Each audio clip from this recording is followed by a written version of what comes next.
Top 1 sa November 2024 Nursing Licensure Examination ang garbo sa Balamban ug sa Cebu Normal University nga si Cherry May Cañizares.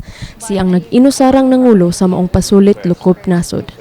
Gawas ni Cañizares, laing 8 ka graduate sa CNU ang nalakip sa top 10.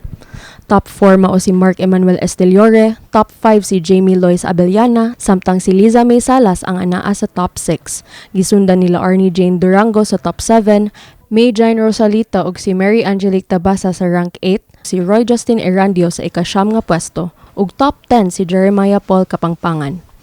Ang top 1 nga si Cañizares mibutya nga iyang giampuan ang maong kalampusan. And after I found out, I called my mother and my father kay ako ron sa apartment last night. So akong gi-call ako mama and papa and then I cried.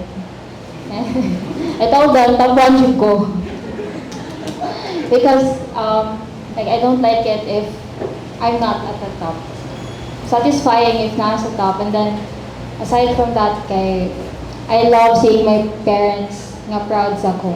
Mipasalamat sab ang ubang top-notchers nga silang Esteliore, Abellana, Durango ug Tabas sa ilang tagsa-tagsa ka pamilya sa pagsuporta kanila. Our sister, she was also a top-notcher past 2012 in CNU. She always inspired me to be greater than her, to do my best, and she never really pressured me to become a top-notcher, but she guided me along the way. They just told me to do what I felt best, to do what my heart wanted. So I think I have them to thank for getting me to where I am, because I would not be here without them. I feel grateful for them because during the entire review journey, they made sure that I was able to comfortably prepare for it, and I could see that those little efforts helped me reach this far. And lastly, I owe this one to my mom, who is already in heaven.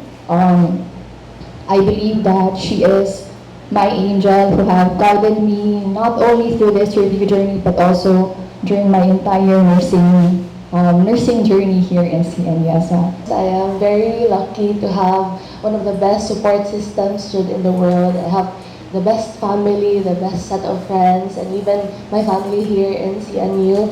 Pero siguro I would like to dedicate this achievement to my lola.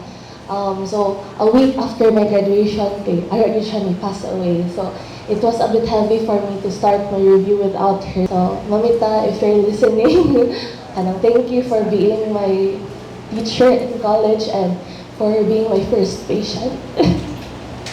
Really here from Cebu, from Leyte, so being able to call for them from far away and being able to connect with them, especially during my college days and my review days, it was really very comfortable and calming to know that they're always supporting me, however far they are from me. Ang dean sa CNU misaysay sa ilang mga pamaagi sa pag-andam sa ilang mga tinun-anan nga mahimong top-notcher sa board exams. We have seen nga ang reason magud-an is the sense of family, the sense of camaraderie between batches, between students, and between the faculty members, the students, and the parents. I think muna siya ang pinaka-importante nga recipe for success.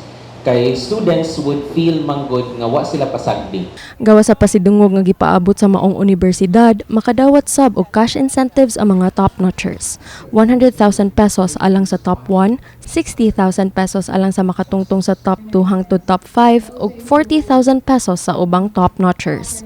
Gawa sa CNU duna sa mga top-notcher gikan sa Cebu Doctors University nga si Roxanne Virgil Lebron nga ana sa top 9 ug sila si Adrian Lauren Ozaraga ug si Kurt Bea Rom sa Veles College nga nakatungtong sa top 10.